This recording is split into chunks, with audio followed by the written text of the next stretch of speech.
मान का real hero. Break के बाद आप सभी का फिर से स्वागत है हमारे खास कार्यक्रम जनादेश में। हरियाणा जम्मू कश्मीर में विधानसभा चुनाव के नतीजे लगातार रुझानों से नतीजों में तब्दील होते दिखाई पड़ रहे हैं। इस वक्त क्या कुछ तस्वीरें, क्योंकि बैठकों का दौर की भी शुरुआत हो गई, खास मेहमान भी हमारे साथ लगातार बने हुए, उनका हम रुख करेंगे। लेकिन हमारे सहयोगी निशांत राय इस वक्त दिल्ली में हरियाणा के पूर्व सीएम, जो कि इस वक्त केंद्रीय मंत्री हैं, मनोहर लाल, उनके घर के बाहर मौजूद हैं। निशांत, सवाल यही, क्योंकि जहां आप बाहर खड़े हैं अंदर बैठकों का दौर शुरू हो गया, तमाम वो लोग जो पूरे चुनाव के समय हरियाणा में राजनीति को लगातार प्रचार कर रहे थे, रणनीति को तैयार कर रहे थे, उनके अंदर बैठक चल रही है। क्या कुछ मंथन, क्या कुछ एजेंडा है? देखिए, बीजेपी का जो केंद्रीय नेतृत्व हरियाणा में चुनाव लड़वा रहा था, वो इस समय पूर्व मुख्यमंत्री मनोहर लाल खट्टर के आवास के भीतर है। जिसमें बात की जाए धर्मेंद्र प्रधान, सुरेंद्र सिंह नागर, हरियाणा के बीजेपी के प्रभारी विप्लव देव, तीनों नेता इस समय अंदर पहुंचे हुए हैं। और पार्टी को जो रुझानों में बहुमत मिलता हुआ दिख रहा है कि सरकार की रूपरेखा क्या हो, सरकार का एजेंडा क्या हो, इस पर चर्चा हो सकती है। खासकर जो मैनिफेस्टो में वादे किए गए हैं उनको धरातल पर लाने के लिए किस तरीके से योजनाएं बनाई जाएंगी, इस पर चर्चा की जा सकती है। और शाम को बीजेपी हेडक्वार्टर में इस बड़ी जीत का जब रुझान जीत में तब्दील हो जाएंगे तो जश्न को किस तरीके से मनाया जाए, इस पर चर्चा हो सकती है। लगभग 1 घंटे से धर्मेंद्र प्रधान की बात की जाए और सुरेंद्र सिंह नागर की बात की जाए, वो केंद्रीय मंत्री मनोहर लाल खट्टर के आवास पर मौजूद हैं। और अभी 5 मिनट पहले विप्लव देव, जो कि हरियाणा के प्रभारी हैं बीजेपी के, वो भी यहां पर पहुंचे हैं। यानी कि हरियाणा का जो केंद्रीय नेतृत्व बीजेपी का है हरियाणा को लेकर, वो फिलहाल मंथन में लगा हुआ है कि आगे की रणनीति पार्टी की क्या। निशांत, आप रहिए हमारे साथ में, क्योंकि जिस बैठक का आप जो जिक्र कर रहे थे उस एक तरीके से तस्वीरें भी एक तरीके से दिखाइएगा, क्योंकि वहां किस प्रकार के बैठक और मंथन चल रहा है। हमारे साथ में खास मेहमान भी लगातार बने हुए हैं। हमारे साथ में कुमार निशांत, आप कुछ तस्वीरें अगर आप दिखा सकते हैं वहां पर जो हलचल है उसका जिक्र अगर कर सकते हैं, जरा दिखाइए उसके बारे में। मैं एक बार कैमरा पर्सन से कहना चाहूंगा कि आप एक बार ये मनोहर लाल खट्टर का आवास है। हालांकि जो गाड़ियां हैं वो अंदर चली गई हैं और जो गेट हैं वो यहां पर लगाए गए हैं। बाहर मीडिया का जमावड़ा है, अंदर मंथन चल रहा है और मंथन में यही तय किया जा रहा है कि अब जो बड़ी जीत होने जा रही है, जो रुझानों में दिख रहा है, ये जीत जो है इसकी लेकर किस तरीके की तैयारियां की जाए, खासकर जश्न की तैयारियां जो कि बीजेपी हेडक्वार्टर पर एक बड़ी जीत के बाद होती है। आप नजर रखिए, कुछ हलचल होती है बताइएगा, आपके पास तुरंत वापस लौटेंगे, क्योंकि बहुत महत्वपूर्ण बैठक हरियाणा की आने वाली संभावित सरकार को लेकर। 2 खास मेहमान हमारे साथ और भी जुड़े हुए हैं। हमारे साथ वरिष्ठ पत्रकार कुमार राकेश जी हैं, अदिति टंडन जी हमारे साथ जुड़े हुए हैं। अदिति जी, क्योंकि हरियाणा के लिहाज से अगर बात की जाए तो 50-52 साल के बाद हैट्रिक लगाती कोई सरकार दिखाई पड़ रही है। ये तो अपने आप में एक नया इतिहास लिखा जा रहा है हरियाणा की, अगर राजनीति के लिहाज से देखा जाए तो। अदिति जी। बिल्कुल, ये ऐतिहासिक जीत आज भाजपा ने दर्ज की है। हालांकि जब आप भाजपा के नेताओं से बात कीजिएगा तो वो यही कह रहे हैं कि जो प्रो इनकम्बेंसी का एक नैरेटिव भाजपा की सरकारें सक्सेसफुली तय कर रही हैं, बहुत सारे स्टेट्स में कर चुकी हैं। गुजरात में होता रहा है, मध्य प्रदेश में हुआ है 18 साल की एंटी इनकम्बेंसी के बाद, उत्तर प्रदेश में हुआ, उत्तराखंड, गोवा, मणिपुर। तो ये उसी की कड़ी में वो कह रहे हैं कि हरियाणा का भी चुनाव देखना चाहिए। और वो ये भी कह रहे हैं कि ये विकास कार्यों के लिए एक मैंडेट दिया गया है। और जो सबसे इम्पोर्टेंट बात उभर के आ रही है आज के चुनाव में वो ये है कि 42 ऐसी सीटें हैं 90 में से हरियाणा में जो जाट वोट डिसाइड करता है। और इन 42 सीट्स में से मैक्सिमम सीट्स जिसको कहते हैं 70% सीट्स आज भाजपा ने जीती हैं। तो ये एक बहुत ही इंटरेस्टिंग ट्रेंड है कि भाजपा ने जाट बाहुल्य सीटों पे कब्जा कैसे किया है। ये विश्लेषण का विषय है। क्या काउंटर कंसोलिडेशन हुई है, नॉन जाट वोट्स इकट्ठे हुए हैं? क्योंकि आपको याद है और आपने देखा है कि कांग्रेस का सारा दारोमदार भूपेंद्र सिंह हुड्डा पे था, जो एक जाट लीडर हैं, और शैलजा जी जो एक दलित नेता हैं, बहुत सीनियर कांग्रेस की जनरल सेक्रेटरी हैं, वो ओपनली अपना जो जिसको कहते हैं कि एंजाइटी और टेंशन जाहिर कर रही थी कि उनको बहुत तवज्जो नहीं दी जा रही जी, जिसकी वजह से एक ओपन फैक्शनलिज्म दिखाई दे रहा था। दोनों साथ मिलकर नहीं चल पा रहे थे। तो क्या भाजपा नॉन जाट राजनीति में फिर से कामयाब हुई है? क्योंकि पहले 2 चुनाव उन्होंने इसी तरीके से जीते। पहले भी उन्होंने नॉन जाट की राजनीति की, और हालांकि इस बार उन्होंने जाटों को भी बहुत टिकट बांटे। तो गैर जाट की राजनीति अदिति जी और सोशल इंजीनियरिंग हरियाणा की राजनीति में क्या उसने भारतीय जनता पार्टी को हैट्रिक लगाने में मदद किया है? निशांत हमारे साथ बने हुए हैं। निशांत इस समय मनोहर लाल खट्टर के आवास पर हैं, जहां बेहद महत्वपूर्ण बैठक जारी है। मनोहर लाल खट्टर 9.5 साल एक तरह से हरियाणा के मुख्यमंत्री रहे और जिस बड़ी जीत के बाद आगे की क्या रणनीति होगी? निशांत, क्या अपडेट आपके पास? देखिए, बिल्कुल बड़ी बैठक चल रही है। मनोहर लाल खट्टर के आवास पर यह बैठक चल रही है और आपको दिखलाना चाहेंगे कि अंदर गाड़ियों का जो जमावड़ा है वो आपको नजर आ रहा होगा।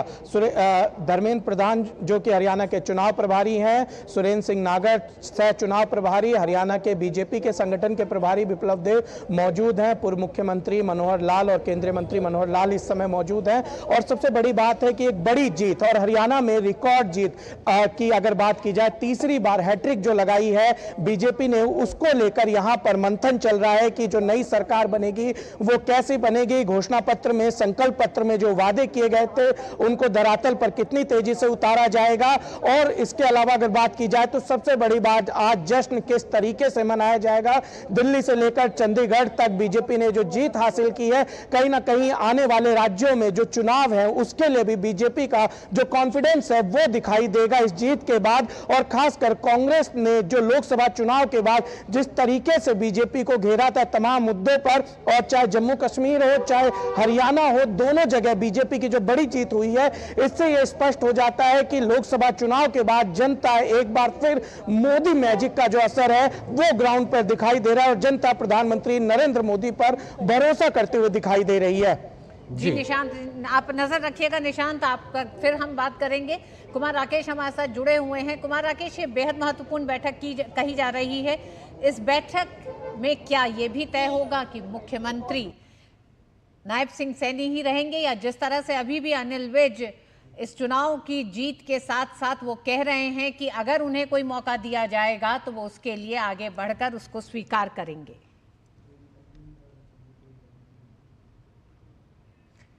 आप शायद म्यूट हैं राकेश जी। नो मैं तो म्यूट नहीं हूं। जी अभी आपकी आवाज आ रही, जी अपनी बात रखें आप। जी हाँ, आपकी आवाज तो हमको साफ सुनाई पड़ रही है। जी अब आवाज आ रही है? जी हम सुन पा रहे हैं, अपनी बात कहें। जी तो अभी जो आपने बात कही कि मुख्यमंत्री वहां तय होगा, मुख्यमंत्री मनोहर लाल के बंगले में तय नहीं होगा, ये सिस्टम भी नहीं है, वो नियम भी नहीं है।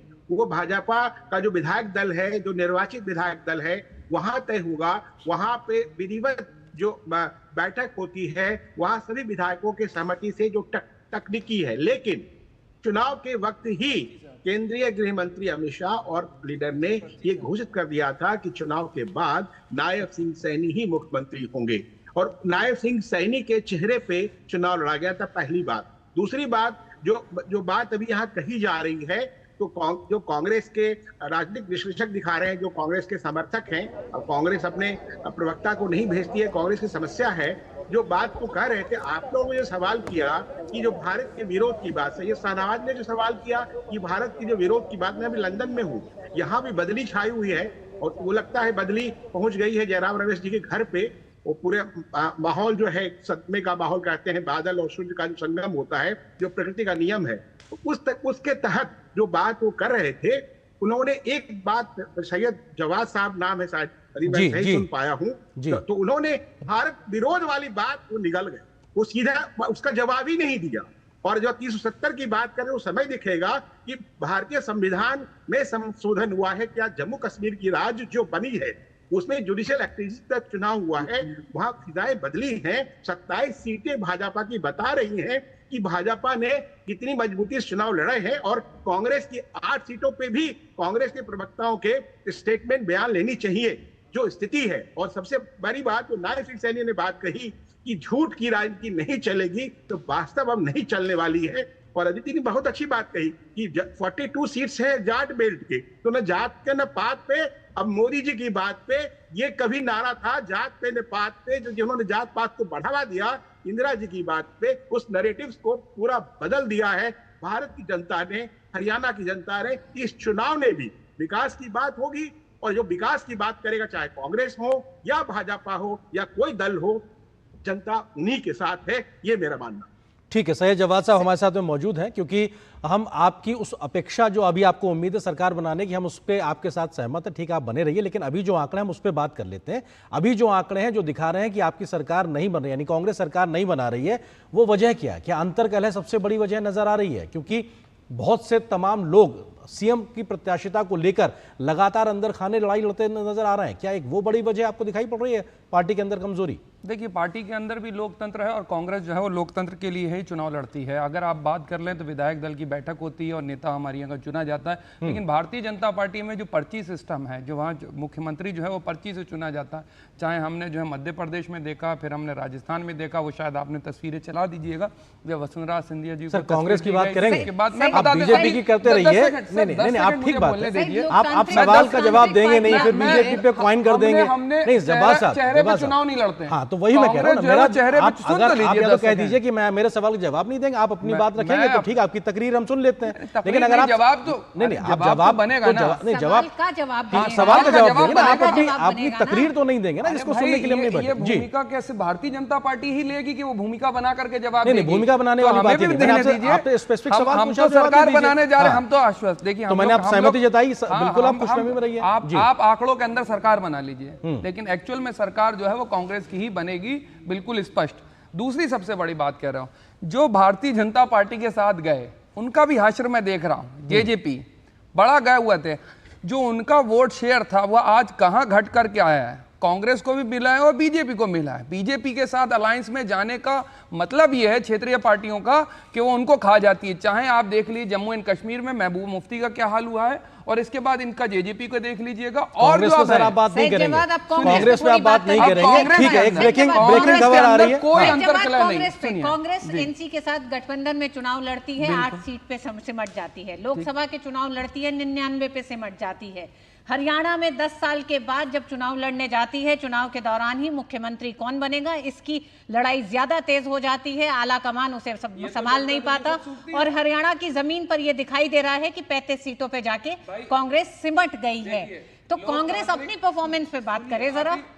बहुत जल्दबाजी आप लोग करते हैं। देखिए क्या है, भारतीय जनता पार्टी में है कॉर्पोरेट कल्चर। हम दो हमारे और दो, वो डिसाइड करते हैं, वो पैसा लगाते हैं, वो डिसाइड करते हैं कौन बनेगा। कब मुख्यमंत्री चुटकियों से गायब कर दिया था, कौन सा नया मुख्यमंत्री। साहब, आप अभी इलेक्शन मोड से निकल नहीं पाए, नतीजों पे बाद में आता हूं आपके पास कुछ इस समय बड़ी खबर। नहीं, बिल्कुल नहीं। हरियाणा में भाजपा ने 3 सीट पर जीत हासिल की। इस वक्त की बड़ी खबर है, हरियाणा अंबाला कैंट सीट से अनिल विज ने बढ़त बना ली है फिर से एक तरीके से, क्योंकि उससे पहले उनकी वो पीछे चल रहे थे। इस वक्त उन्होंने बढ़त बनाई, 1000 वोट से आगे चल रहे हैं अनिल विज। और ये अपने आप में वो तमाम बड़े अपडेट्स इस वक्त जो हरियाणा के विधानसभा चुनाव से हैं। 8वें राउंड में उन्होंने इस बढ़त को बनाया। हरियाणा में भाजपा ने 3 सीटों पर जीत भी हासिल कर ली, क्योंकि रुझान से अब नतीजे की ओर आगे बढ़ता हुआ पूरा चुनाव के जनादेश दिखाई पड़ रहा है। हरियाणा अंबाला कैंट सीट से अनिल विज ने 8वें राउंड में 1000 वोट से ज्यादा की बढ़त बनाई। बड़ा कांटे का मुकाबला वहां पर चल रहा। तो निश्चित तौर से जिन सीटों पर 1000 वोट या 5000 वोट या 4000 वोट का है, उन तमाम सीटों का हमने लगातार आपसे जिक्र भी किया, और उनमें से एक हरियाणा की अंबाला कैंट सीट भी है, जहां पे अनिल विज एक तरीके से चुनावी मैदान में है, और वो इस वक्त 7वें राउंड के बाद में 1000 वोट से बढ़त बना चुके हैं। तो ये इस वक्त की बड़ी तस्वीर। 48 सीटें बीजेपी के खाते में जाती हुई, बहुमत का आंकड़ा 46 है, और 35 सीटों पर कांग्रेस सिमटती हुई, और आम आदमी पार्टी और जेजेपी के हिस्से कुछ नहीं आता, जबकि 1 सीट महज इंडियन नेशनल लोकदल हासिल कर सकती, जबकि अन्य के खाते में 6 सीटें जा सकती हैं। यह हरियाणा की इस वक्त की बड़ी तस्वीर है। तो सीधे तौर पे आप कह सकते हैं कि हरियाणा में बीजेपी सरकार बनाने की स्थिति में है, और इसीलिए बैठकों और मंथनों का दौर भी शुरू हो गया। बिल्कुल, अदिति हमारे साथ जुड़ी हुई हैं। अदिति, आप भी सुन रही हैं कांग्रेस को। कांग्रेस अपनी परफॉर्मेंस पे तो नहीं बात करना चाहती है,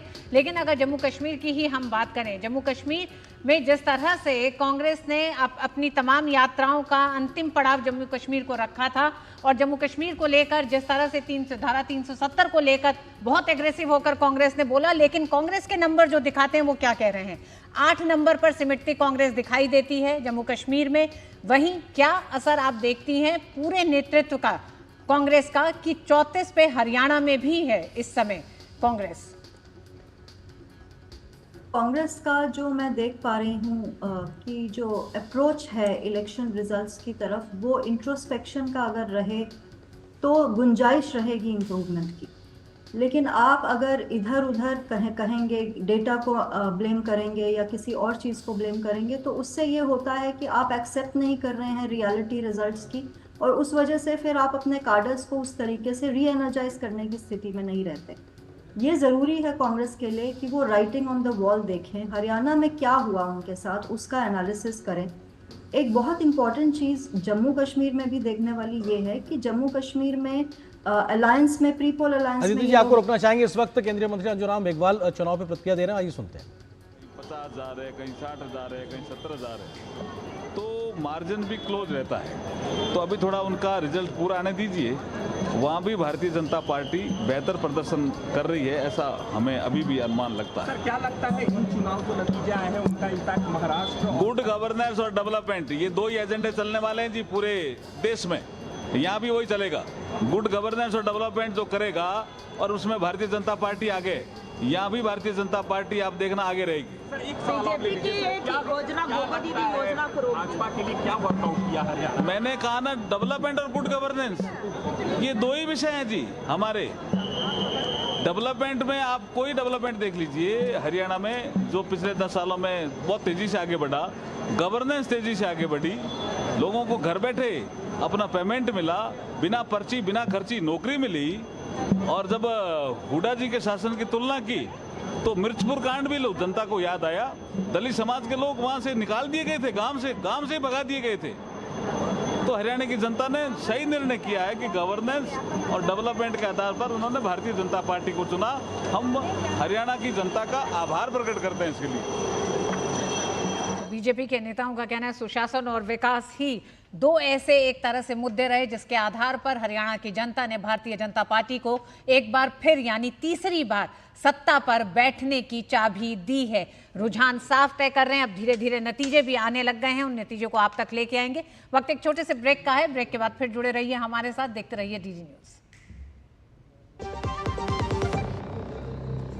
बढ़िया है, प्राकृतिक हल्दी, मिर्ची, धनिया नहीं, मिर्ची, धनिया, हल्दी, MDH। मसाले सच सच MDH। जय भवानी, जय शिवाजी, शिव बाही यहाँ के रगों में बहे।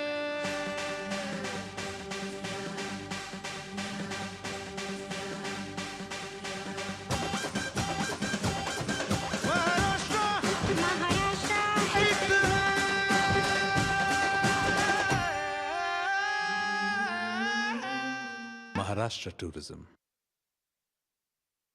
बात जब पीढ़ियों के लिए बनने वाले घर की हो तो जिम्मेदारी बड़ी हो जाती है। गैलेंट समझता है ये जिम्मेदारी। अब डबल एम रिब्स के साथ गैलेंट एडवांस TMT रीबार, निर्माण का रियल हीरो। और दिल्ली बीजेपी अध्यक्ष वीरेंद्र सचदेवा ने हरियाणा के रुझानों पर खुशी जताई है। साथ ही उन्होंने कहा है कि हरियाणा की जनता ने बीजेपी को तीसरी बार समर्थन देकर इतिहास रच दिया है।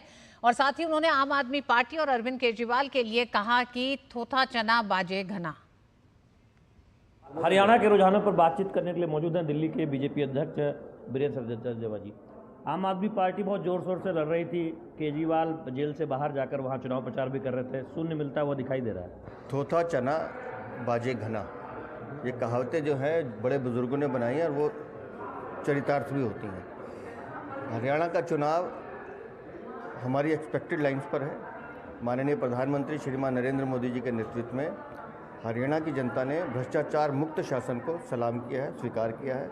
इसलिए हरियाणा में हम तीसरी बार सरकार बनाने जा रहे हैं। ये इतिहास है कि तीसरी बार लगातार किसी पार्टी की सरकार हरियाणा में बनने जा रही है बीजेपी की। माननीय प्रधानमंत्री जी के नेतृत्व में बहुत सारे इतिहास बनते जा रहे हैं, चाहे वो राम मंदिर हो, चाहे 370 हो, चाहे तलाक का मुद्दा हो, या हरियाणा में सरकार की, और ये गिनती अभी जारी रहेगी।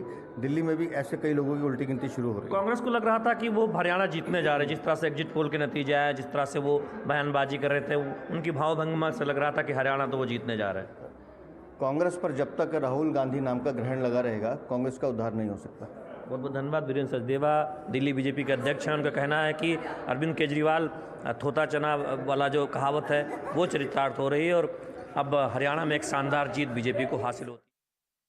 मध्य प्रदेश के मुख्यमंत्री मोहन यादव ने कहा कि हरियाणा में तीसरी बार भारतीय जनता पार्टी की जीत ये विश्वास दिलाती है कि भारतीय जनता पार्टी का सुशासन और विकास कार्यों पर हरियाणा की जनता को विश्वास है।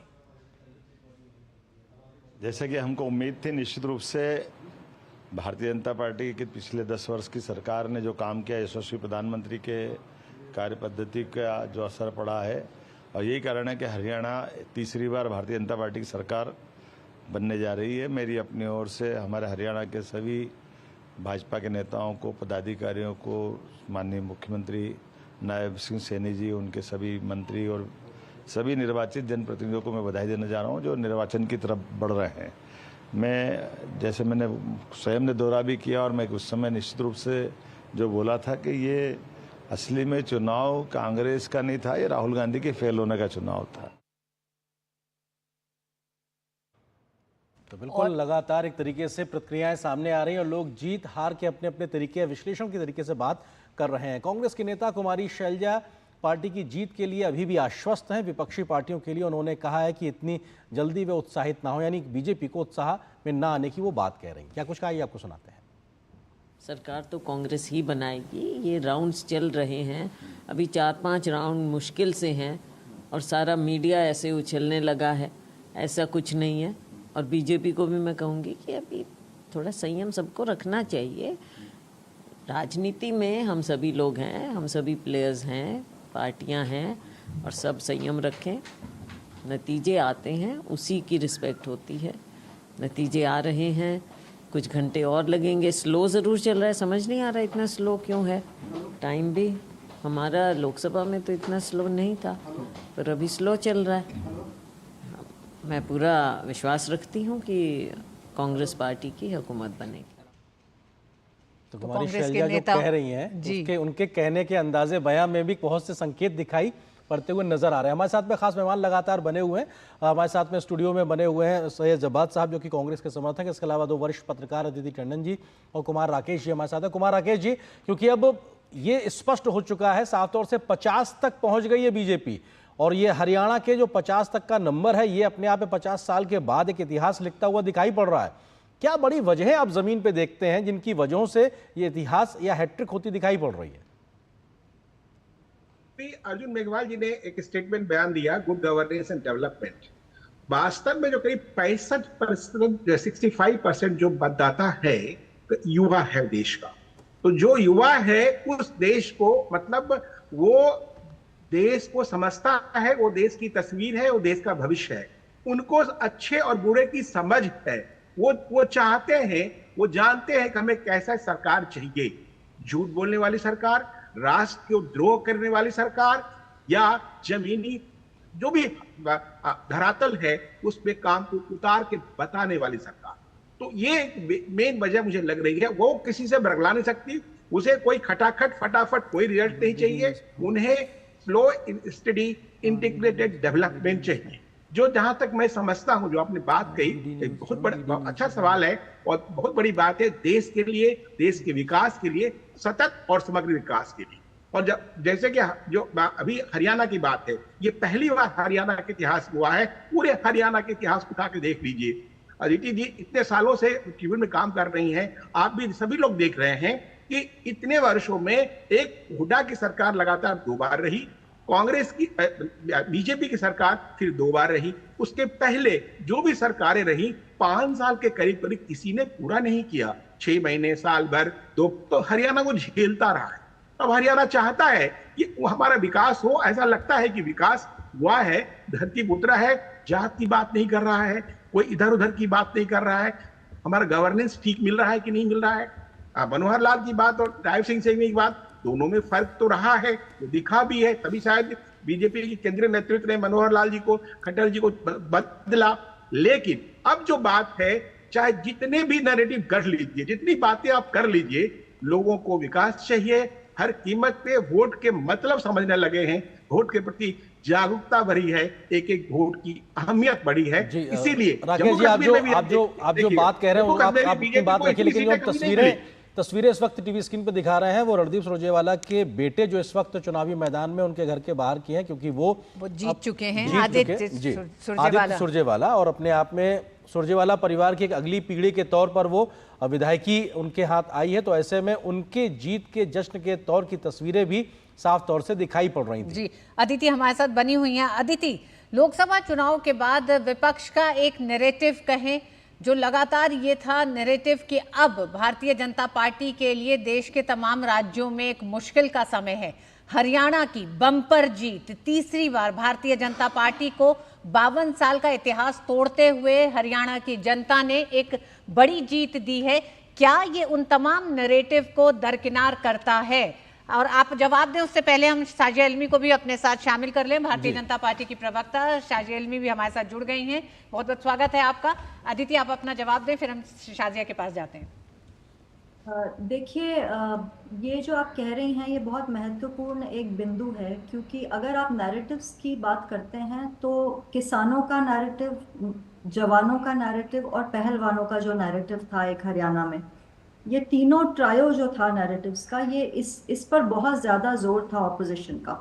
और हमने देखा था कि एक पूरी रेसलर्स की प्रोटेस्ट चली थी, उससे पहले फार्मर्स का एजिटेशन पूरा 1 साल से भी ऊपर चला था फार्म लॉज पे, वो रिट्रैक्ट होने के बावजूद भी चलता रहा। आज भी 200 दिन से शंभू बॉर्डर पे फार्मर्स बैठे हैं। तो कहने का मतलब ये है कि क्या ये सब जो नैरेटिव्स हैं, क्या ये पॉलिटिकल फॉडर है और जमीन पर शायद इसका असर आज अदिति जी बहुत महत्वपूर्ण बात कह रही हैं आप, ये बहुत जरूरी है क्योंकि ये हरियाणा के चुनाव में, क्योंकि देश के चुनाव के समय भी किसान बीजेपी से, एनडीए से नाराज है, ये एक पूरा परसेप्शन बना था। और हरियाणा में भी इस बात जोड़ने के लिए कुमार राकेश जी, मैं आता हूं आपके पास में, आपको एक विनम्रता से रखता हूं। शाजिया इल्मी जी, सवाल आपसे इस बात को समझना चाहते हैं क्योंकि हरियाणा का किसान अगर बहुमत के साथ में बीजेपी की सरकार को सत्ता में वापसी कर रहा है तो किसानों के खिलाफ पूरा एक तरीके से जो एक माहौल बनाया गया था बीजेपी के खिलाफ कि किसान नाराज है, कम से कम क्या वो सेटल होता दिखाई पड़ रहा है? किस तरह से आप लोग इसको परिभाषित करेंगे, एनालिसिस कर रहे हैं? शाजिया जी, देखिए, झूठ की दुकान बहुत दिन तक नहीं चलती। जो ग्राहक है वो समझ जाता है कि भाई यहाँ पे जो माल बिक रहा है वो सही नहीं है, फर्जी माल है यहाँ पे, तो वो होने लगा है मुझे लगता है। और आप देखिएगा जो पूरा नैरेटिव बनाया गया कि किसान नाराज है, पहलवान नाराज है, जवान नाराज है और सब कोई नाराज है, और देखिए संविधान के साथ खिलवाड़ हो रहा है। और इतना ज्यादा अगर आप देखेंगे कि जाट व जाटव समुदाय की बात होने लगी, लेकिन घूम फिर कर क्या हम देख रहे हैं नतीजा? घूम फिर कर हम यही नतीजा देख रहे हैं कि लोग भी थक गए हैं, लोग भी थक गए हैं। कुछ परिवारों को वोट दे देकर वो चाहते हैं उनके परिवार का फायदा हो, तो उन्होंने अपने परिवारों के लिए, अपने लोगों के लिए उनको दिया है बाकायदा ये वोट कि भाई जिस तरह से, और देखिए ये हैट्रिक है और ये पहली बार, ये इतिहास है अपने आप में। हरियाणा ने कभी दूसरी बार, तीसरी बार सरकार को आते हुए नहीं देखा है। खट्टर जी रहे 10 साल और नवाब सैनी अभी आए और उससे पहले हुड्डा जी, लेकिन ये तीसरी बार कुछ कहता है।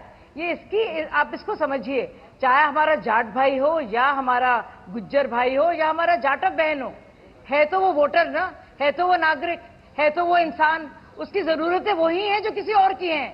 ये समझना बहुत जरूरी है। मुझे लगता है ये सबसे बड़ी बात है और यही हकीकत है। तो आप देखेंगे सुशासन कहीं ना कहीं, कभी भी आपके, अब कुछ दिनों के लिए सुशासन को आप नकार सकते हैं, लेकिन घूम फिर कर सुशासन ही जीतता है, क्योंकि सरकार का यही काम है, लोगों को लड़वाना नहीं, बांटना नहीं, पर सुशासन करना, गुड गवर्नेंस करना। तो चाहे हमारे किसान भाई हैं, वो देख रहे हैं क्या हो रहा है।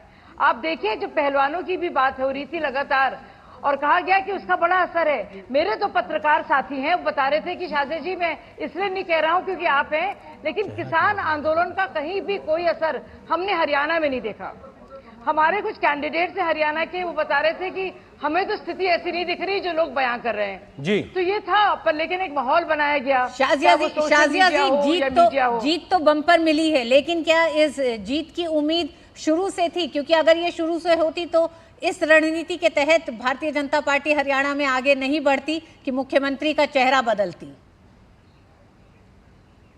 नहीं, ऐसा नहीं है। मुख्यमंत्री, आप ये भी एक तरह का एक पूर्वाग्रह है या ये सोच है कि भाई इसलिए बदला है। कैबिनेट मिनिस्टर है हमारे खट्टर जी, कभी भी आप अपॉइंटमेंट लीजिए, बताएंगे आपको मंत्रालय में क्या क्या हो रहा है। और सैनी जी ने कमाल का काम किया है, कमाल का। और आप देखेंगे जहां तक ट्रैक रिकॉर्ड है हमारे मुख्यमंत्रियों का, उनको बदलने का या कोई जिम्मेदारी देने का, कहने का या चयन का, आप कभी नहीं देखेंगे कि चाहे वो बात हो हिमाचल की या बात हो उत्तराखंड की या फिर बात हो गुजरात की, कि कभी भी हमें कोई भी दिक्कत हुई है या कोई भी हमारे चीफ मिनिस्टर ने इसको लेकर कभी भी कुछ कहा हो। और डिसिप्लिन जहां तक बात है, अनुशासन और पूरा फेथ पार्टी में। शाजिया, कांग्रेस के समर्थक भी हमारे साथ स्टूडियो में मौजूद हैं। सईद, शाजिया बहुत साफ कह रही हैं कि पहलवानों के मुद्दे को जिस तरह से कांग्रेस ने ये कोशिश की कि चुनावी मुद्दा बनाया जाए, चुनाव तक लेके जाया जाए, उस मुद्दे को खारिज कर दिया हरियाणा की जनता ने। हरियाणा की जनता ने पहलवानों की अस्मिता, उनके मुद्दे उनके लिए अहम हैं, लेकिन उसको चुनावी मुद्दा नहीं बनने दिया। नहीं, मुद्दा तो है और मुद्दा बना भी है। अभी रुझान के अंदर आपको लग रहा है कि आगे है, लेकिन वो आपने देखा कि बहुत ज़्यादा रन लेने के चक्कर में आदमी कभी कभी रन आउट हो जाता है।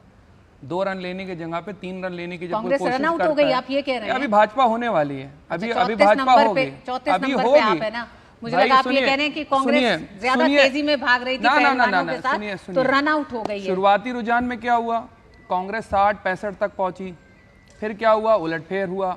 जो सीटों पे जीते, अभी अनिल विज जी जो हैं 1000-1200-1500 वोटों से जो हैं वो आगे हुए हैं, तो उसी पे वो मान ले रहे हैं कि बहुत जंगा।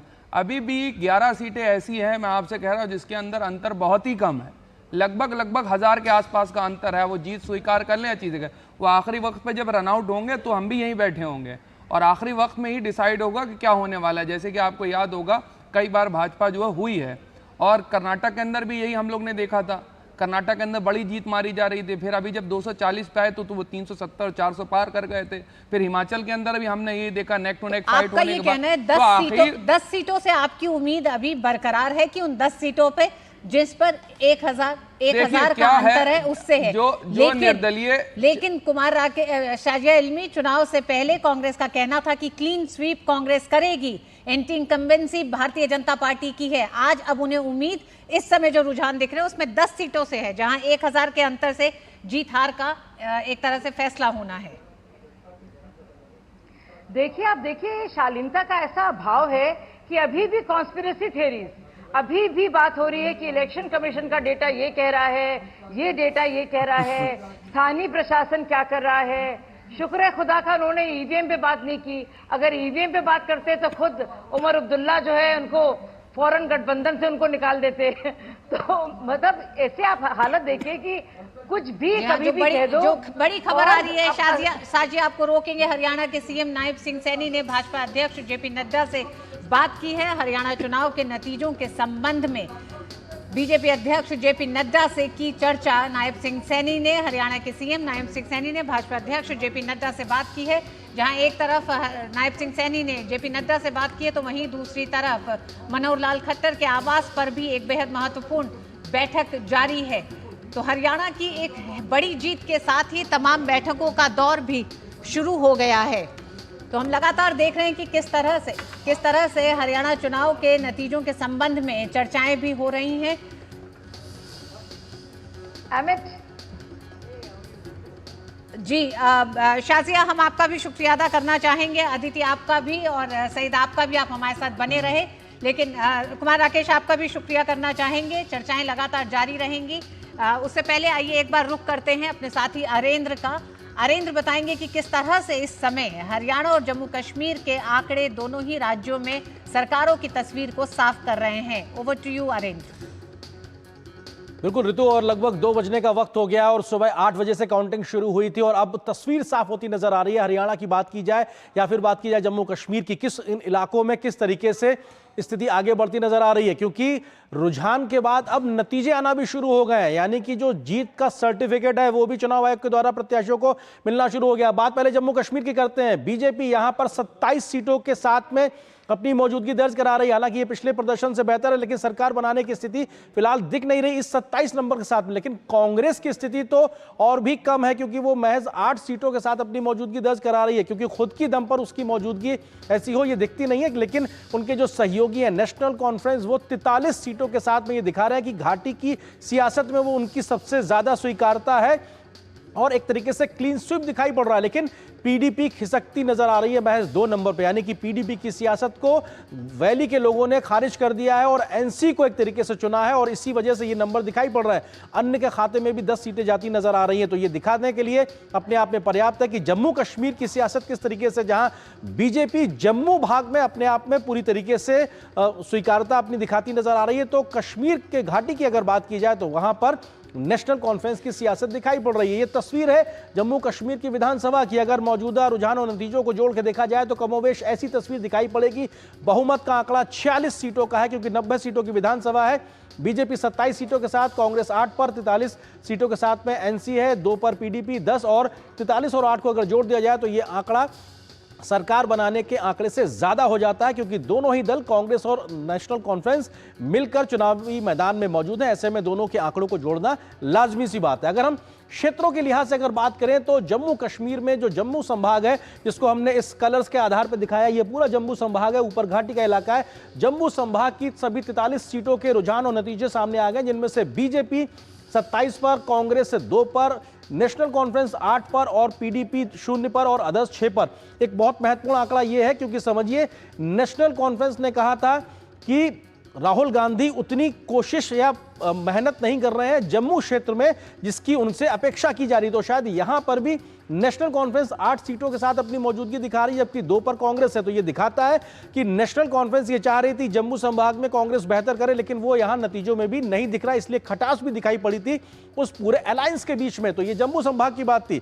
अगर हम बात करें घाटी में किस प्रकार से कश्मीर वैली के नतीजे इस बार दिखाई पड़ रहे हैं, 2024 में अगर बात की जाए, क्योंकि ये पहले संख्या कम होती थी परिसीमन से पहले, इस वक्त 47 सीटें हैं और बीजेपी फिलहाल अभी वहां पर अपनी मौजूदगी दिखाने की स्थिति में नहीं दिख रही, जबकि कांग्रेस महज 6 सीटों पर और सबसे बड़े गेनर के तौर पर 35 सीटों पर नेशनल कॉन्फ्रेंस नजर आ रही है, जबकि सिर्फ 2 सीटों पर पीडीपी और अन्य के खाते में 4 जा रही हैं। यहां अन्य को देखना भी जरूरी होगा। पैंथर्स पार्टी जैसे सज्जाद अली गोंद जैसे जो तमाम नेता हैं, उनकी मौजूदगी और निर्दलियों जिनको की जमात का समर्थन हासिल था, उनकी मौजूदगी किस प्रकार से है वो देखना होगा। लेकिन सरकार की स्थिति साफ दिखाई पड़ रही है, कांग्रेस एनसी के साथ मिलकर सरकार बना लेगी, ऐसे नंबर सीधे तौर पर दिखाई पड़ रहे हैं जम्मू और कश्मीर के लिहाज से अगर बात की जाए। इसी प्रकार से अगर हम बात करें हरियाणा के लिहाज से भी, तो हरियाणा पहलवान, किसान और जवान के तौर पर जाना जाता है, खेती किसानी के लिए जाने जाना वाला ये राज्य दिखाई पड़ रहा है। ट्रैक्टर के साथ में 49 सीटों पर, यानी ये कभी 49 होता है कभी 50 होता है, यानी लगभग 50 सीटों का आंकड़ा बीजेपी के हक में जा रहा है। कांग्रेस 35 सीटों पर सिमटती नजर आ रही है। कमोवेश बहुत देर से ये आंकड़ा अपने आप में बना हुआ है, तो कांग्रेस के हाथ में सरकार जाती नहीं दिख रही, बीजेपी सरकार बना रही है। आम आदमी पार्टी जो बहुत दमखम के साथ में हरियाणा में अब तक कहती थी, तो केजरीवाल कहते साहब मैं तो हरियाणा का लाल हूं, उनके पास 0 है। इसी प्रकार से जेजेपी जिनके पास चाबी थी पिछली बार सत्ता की, वो भी 0 पे नजर आ रहे हैं। दुष्यंत चौटाला पूरी तरीके से उनकी राजनीति को खारिज कर दिया है राज्य की जनता ने, हरियाणा ने, यह दिखाता है। लेकिन इंडियन नेशनल लोक दल के पास 1 सीट है, लेकिन अभय चौटाला अपनी सीट हारते दिखाई पड़ रहे हैं, जो अभी रुझान आ रहे हैं। लेकिन ये अपने आप में दिखाता है। और अन्य के लिहाज से अगर बात की जाए तो वो 5 हैं, यानी निर्दलीय और छोटी सी पार्टियों के लिहाज से देखा जाए तो ये 5 सीटें साफ तौर पर दिखाई पड़ रही हैं। तो हरियाणा की सियासत में सीधे तौर पर नायब सैनी एक नायाब नगीना बनकर बीजेपी के लिए उभर के आए हैं और इसलिए वहां पे सरकार बनती बीजेपी की साफ तौर पर दिखाई पड़ रही है। ये पीछे जो तस्वीर है ये विधानसभा है हरियाणा की और यहां पर 90 की 90 सीटों की स्थिति है और आप देखिए 46 बहुमत का आंकड़ा और 49 सीटों पर बीजेपी, कांग्रेस 35 पर, आम आदमी पार्टी 0 पर, जेजेपी 0 पर, आईएनएलडी 1 पर और अन्य के खाते में 5 सीटें और सीधे तौर पर बीजेपी सरकार बनाती नजर आ रही। तो ये बड़ी तस्वीर हमने आपको दिखाई जम्मू कश्मीर और हरियाणा से। हम वापस चलते हैं हमारे 2 सहयोगियों के पास में, निखिल और रीमा के पास में, जो आपको अभी का अपडेट और तमाम आगे का विश्लेषण आप तक पहुंचाएंगे। ओवर टू यू निखिल और रीमा। बहुत धन्यवाद आर्येंद्र और पैनल